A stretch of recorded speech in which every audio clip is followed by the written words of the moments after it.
بخاری میں ایک واقعہ آیا ہے حضرت ثمامہ بن اسال رضی اللہ تعالیٰ عنہ کا، عجیب واقعہ ہے۔ یہ جو حضرت ثمامہ بن اسال تھے بڑے سردار تھے یمامہ کے۔ یمامہ ایک علاقہ ہے، ابھی بھی اسی نام سے مشہور ہے، شہر تو آ گئے وہاں پہ، لیکن وہ یمامہ جیسے حجاز جو ہے، حجاز وہ کہتے ہیں مکہ اور مدینہ منورہ کا، اور یہ جو درمیان کا سارا علاقہ اس کو کہتے ہیں حجاز۔ اب جیسے ہمارے یہاں ہزارہ ہے، ہزارہ، تو ہزارہ کوئی شہر تھوڑی ہے، ہزارہ کے اندر جو ہے مختلف شہر ہیں، ایبٹ آباد ہے، مانسیرا ہے، اسی طریقے سے حویلیاں ہے، اور بھی بڑے شہر ہیں۔ تو اسی طریقے سے حجاز کوئی شہر نہیں ہے، حجاز مکہ اور مدینہ اور اس کے درمیان کا علاقہ ہے۔ اسی طریقے سے یمامہ بھی ایک علاقہ تھا، اور عربوں میں جو کھیتی باڑی ہوتی تھی وہ اس علاقے میں ہوتی تھی، یمامہ کے۔ اور آپ کو پتہ ہے پورے عرب میں کھیتی باڑی نہیں ہوتی، سارا صحرا ہے، لیکن جس علاقے میں ہوتی ہوگی وہ کتنا قیمتی ہوگا۔ یہ یمامہ کے سردار تھے، معمولی انسان نہیں تھے، اور سخت ترین دشمن تھے نبی کریم صلی اللہ علیہ وسلم۔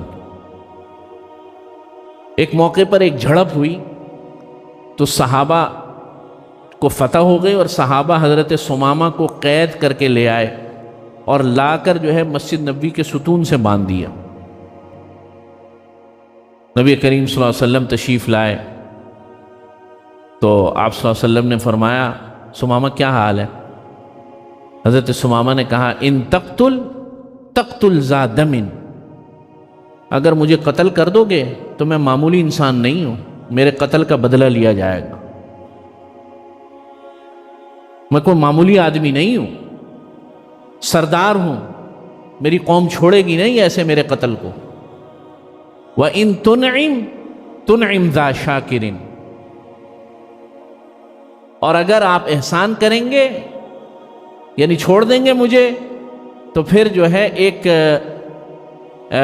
ایسے انسان کو چھوڑیں گے جو احسان فراموش نہیں ہے، میں اپنے اس احسان کا بدلہ چکاؤں گا۔ وَإِن كُنْتَ تُرِيدُ الْمَالَ تُعْطَى مِنْهُ مَا شِئْتَ، اور اگر آپ کو مال وال چاہیے، کوئی ہرجانہ چاہیے، کوئی جرمانہ چاہیے، تو جو کہیں گے دوں گا، معمولی آدمی نہیں ہوں، بہت امیر آدمی۔ نبی کریم صلی اللہ علیہ وسلم مسکرا کر چلے گئے، کوئی جواب نہیں دیا۔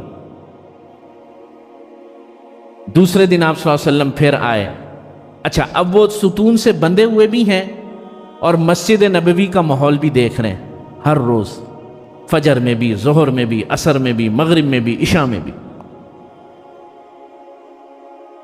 صحابہ کیسے عزت دے رہے ہیں حضور کو، صحابہ کیسے آپ صلی اللہ علیہ وسلم کیسے آ رہے ہیں، کیسے جا رہے ہیں، صحابہ کیسے عبادت کر رہے ہیں، وہ سارا منظر وہ دیکھ رہے ہیں۔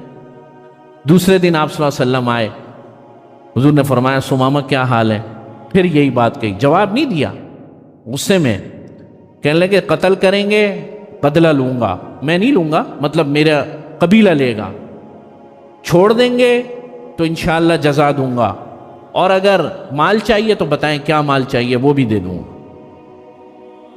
تیسرے دن آئے آپ صلی اللہ علیہ وسلم، پھر پوچھا ثمامہ کیا حال ہے؟ یہی جواب دیا۔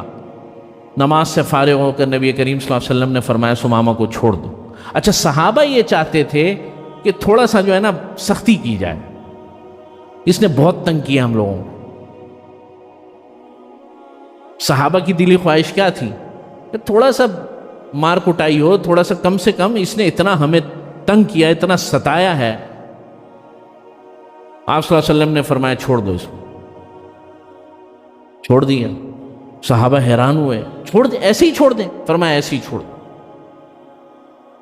تو 3 دن تو ہو گئے تھے مسجد نبوی میں رہتے ہوئے، تو واپس گئے، اور آپ علیہ الصلوۃ والسلام اپنی جگہ پر تشریف فرما ہیں مسجد میں ہی۔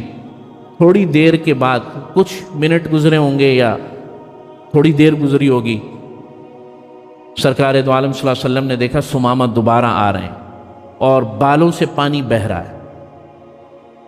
فرمایا ثمامہ تمہیں تو چھوڑ دیا تھا۔ کہنے لگے یا رسول اللہ چھوڑ تو دیا تھا، دل تو آپ نے قبضے میں کر لیا، قدم تو باہر کی طرف اٹھ رہے تھے، دل آپ کی طرف اٹھے جا رہا تھا۔ باہر گیا، غسل کیا، کلمہ پڑھا دیجیے، کلمہ پڑھا دیا۔ پھر سمامہ نے کہا، حضرت سمامہ نے رضی اللہ تعالیٰ عنہ فرمایا کہ اس شہر سے زیادہ برا شہر نعوذ باللہ مجھے کوئی نہیں لگتا تھا، مدینے سے زیادہ۔ آپ کے دین سے زیادہ برا دین مجھے کوئی نہیں لگتا تھا، اور نعوذ باللہ آپ کی شخصیت سے زیادہ کوئی شخصیت مجھے بری نہیں لگتی تھی۔ لیکن اب پتہ نہیں کیا دل چاہتا ہے، کہ دل چاہتا ہے کہ آپ کو ہی دیکھتا رہوں اور آپ ہی کے چہرے انور کی زیارت کرتا رہوں، بس اور کوئی کام زندگی میں نہ کروں۔ یہ ہے حسن خلق، یہ ہے اخلاق حسنہ۔